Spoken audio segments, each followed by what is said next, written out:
আসসালামু আলাইকুম। আশা করি আল্লাহর রহমতে সবাই ভালো আছেন। আজকে আমাদের আলোচনার বিষয় হলো এক্সক্লামেটরি সেন্টেন্স। এক্সক্লামেটরি সেন্টেন্স আসলে কি? মানে আমরা ফাংশন অনুযায়ী যখন আমরা সেন্টেন্সগুলোকে ভাগ করতেছি এবং এটি সর্বশেষ ভাগ, এই সেন্টেন্সগুলোর ফাংশন হলো আমাদের আকস্মিক কোনো সুখ, দুঃখ, রাগ বা অন্যান্য অনুভূতিগুলো প্রকাশ করা। সো এই সেন্টেন্স দ্বারা আমরা সুখ, দুঃখ, রাগ, ক্ষোভ ইত্যাদি আমরা প্রকাশ করতে পারবো। এটা হলো এক্সক্লামেটরি সেন্টেন্স। পাশাপাশি আমরা যদি হঠাৎ আশ্চর্য হই বা বিস্মিত হই, সেটাও আমরা এই জাতীয় সেন্টেন্স দ্বারা প্রকাশ করতে পারবো। সো এই জাতীয় সেন্টেন্সের কিছু স্ট্রাকচার, বেসিক স্ট্রাকচার এবং কিছু এক্সাম্পল দেখে নেব। এক্সক্লামেটরি সেন্টেন্সের প্রথম যে স্ট্রাকচারটা আমরা দেখব সেটা অনেকটা অ্যাসার্টিভ সেন্টেন্সের মতোই। জাস্ট প্রথমে আমরা একটা ইন্টারজেকশন ইউজ করব। Interjection plus subject plus verb plus object, এটা হলো কি আমাদের এক্সক্লামেটরি সেন্টেন্সের প্রথম স্ট্রাকচার। এই ধরনের স্ট্রাকচারে আমরা যদি একটা এক্সাম্পল দেখি, হুররে,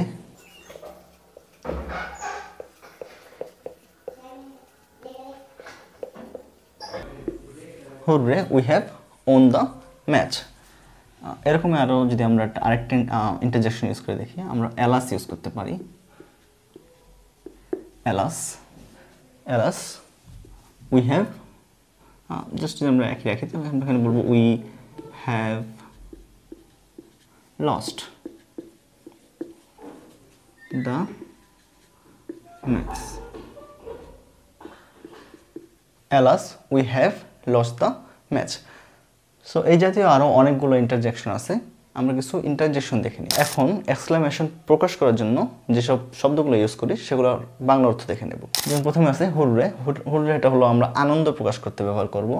এরপর আছে এলাস, এলাস হলো আমরা দুঃখ প্রকাশ করতে ব্যবহার করব। এরপর আছে ouch, এটা আমরা ব্যথা প্রকাশ করতে ব্যবহার করব। এরপর আছে হেই, এটা হলো আমরা কারো দৃষ্টি আকর্ষণ করতে ব্যবহার করব। এরপর আছে এটাও কি আমরা আনন্দ প্রকাশ করতে ব্যবহার করব। এরপর সর্বশেষ আছে ফাই, এটা হলো দুঃখ বা হতাশা প্রকাশ করতে ব্যবহার করব। এই জাতীয় আরও অনেক আছে, বা আমরা সাধারণত হঠাৎ করে যেগুলো বলে ফেলি কোনো আনন্দে, দুঃখে, কষ্টে, রাগে, তো সবগুলোই মোটামুটি কি আমাদের ওয়ার্ড অফ এক্সক্লামেশন হয়ে যাবে। তো এই ক্ষেত্রে আমরা যে স্ট্রাকচার 1 দেখছিলাম সেখানে আমরা বলছিলাম যে interjection plus subject plus verb plus object. তো এখানে ইন্টারজেকশনের ক্ষেত্রে আমরা এই ওয়ার্ডগুলো ব্যবহৃত হবে, এবং এই ওয়ার্ডগুলো ব্যবহার হওয়ার পর আমরা এই ওয়ার্ডের পাশেই, মানে এই ওয়ার্ডের সাথে আমরা একটা সাইন অফ এক্সক্লামেশন দিতে পারি। এটা হলো এই যে সাইনটা। অথবা আমরা এই ওয়ার্ডটা ব্যবহার করে একটা কমা ব্যবহার করে, এই ওয়ার্ডটা ব্যবহার করার পর একটা কমা ব্যবহার করব এবং বাক্যের শেষে এসে আমরা সাইন অফ এক্সক্লামেশন ইউজ করব। এই দুইটাই হতে পারে, মানে স্ট্রাকচার দুই রকমেরই কারেক্ট। কোথাও আমরা এরকমটা দেখতে পাবো যে ইন্টারজেকশন মূলক ওয়ার্ডের পরে আমরা সাইন অফ এক্সক্লামেশন ইউজ করছি, আবার কিছু ক্ষেত্রে দেখতে পাবো যে ইন্টারজেকশনের যে ওয়ার্ডটা আছে ওয়ার্ডটা ব্যবহার করার পর পুরো বাক্যটা শেষ হওয়ার পরে এসে সাইন অফ এক্সক্লামেশন দেখতে পাচ্ছি। তো দুই রকমটাই কি কারেক্ট। আচ্ছা, এরপর আমরা আরও দু একটা স্ট্রাকচার দেখে নেব এক্সক্লামেটরি সেন্টেন্সের। এক্সক্লামেটরি সেন্টেন্সের পরবর্তী যে স্ট্রাকচারটি আছে সেটি হলো হাউ বা হোয়াট। হাউ বা হোয়াট দিয়ে শুরু করে আমরা একটা অ্যাডজেক্টিভ বা অ্যাডভার্ব বসবে, তারপর সাবজেক্ট, তারপর ভার্ব এবং সর্বশেষ সাইন অফ এক্সক্লামেশন বা সাইন অফ এক্সক্লামেশন বা ইন্টারজেকশন। সো এই জাতীয় কয়েকটা যদি এক্সাম্পল আমরা দেখি তাহলে আমরা বলতে পারি, যদি হোয়াট দিয়ে বাক্য করি, what a beautiful bird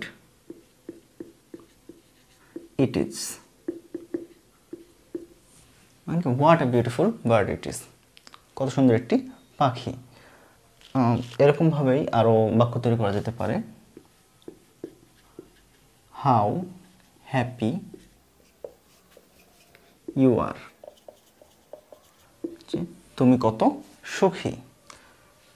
so এই জাতীয় হোয়াট এবং হাউ দিয়ে যে আমরা যখন আশ্চর্যবোধক বাক্য বা আশ্চর্য হওয়ার মতো বাক্য প্রকাশ করব তখন সেগুলোকে আমরা স্ট্রাকচার 2তে ফেলবো। এছাড়াও আরও একটি স্ট্রাকচার হতে পারে এক্সক্লামেটরি সেন্টেন্সের, সেটা আমরা দেখে নিচ্ছি। এক্সক্লামেটরি সেন্টেন্সের পরবর্তী যে স্ট্রাকচারটা আমরা দেখব সেটা একটা সাধারণ স্ট্রাকচার, মানে অ্যাসার্টিভ বা ইম্পারেটিভ যেসব সেন্টেন্সগুলো আছে সেগুলো যদি আমরা অতিমাত্রায় আশ্চর্য হয়ে বা আবেগ নিয়ে বলি তখন সেটা এক্সক্লেমেটরি সেন্টেন্স হতে পারে। যদিও সেটা লিখলে তেমনভাবে বোঝার তেমন সুযোগ থাকবে না, তবে যখন আমরা দৈনন্দিন জীবনে দেখব তখন সেটা আমরা বুঝতে পারবো যেটা আসলে ইম্পারেটিভ বা অ্যাসার্টিভ সেন্টেন্স না, এটা একটা এক্সক্লেমেটরি সেন্টেন্স। যেমন আমরা বলতে পারি I can't believe it. I can't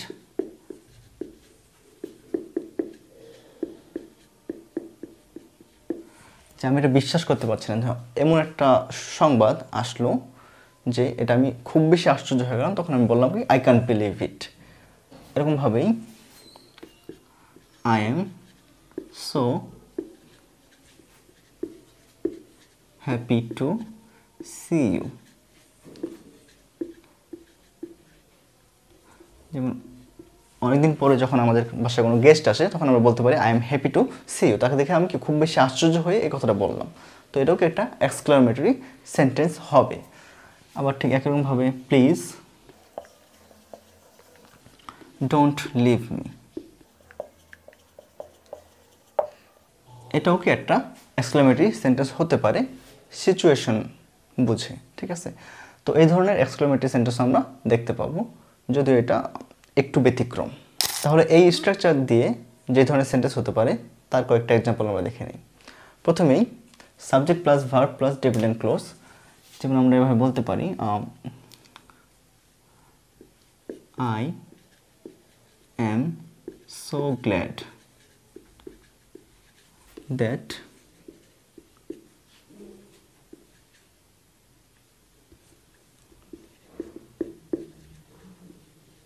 finally we are together.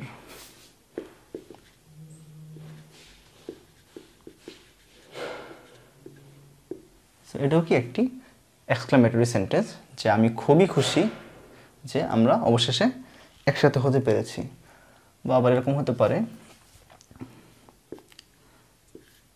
The way you play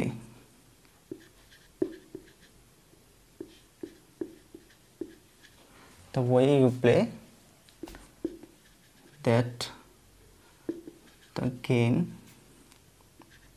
the way you play that game was so entertaining.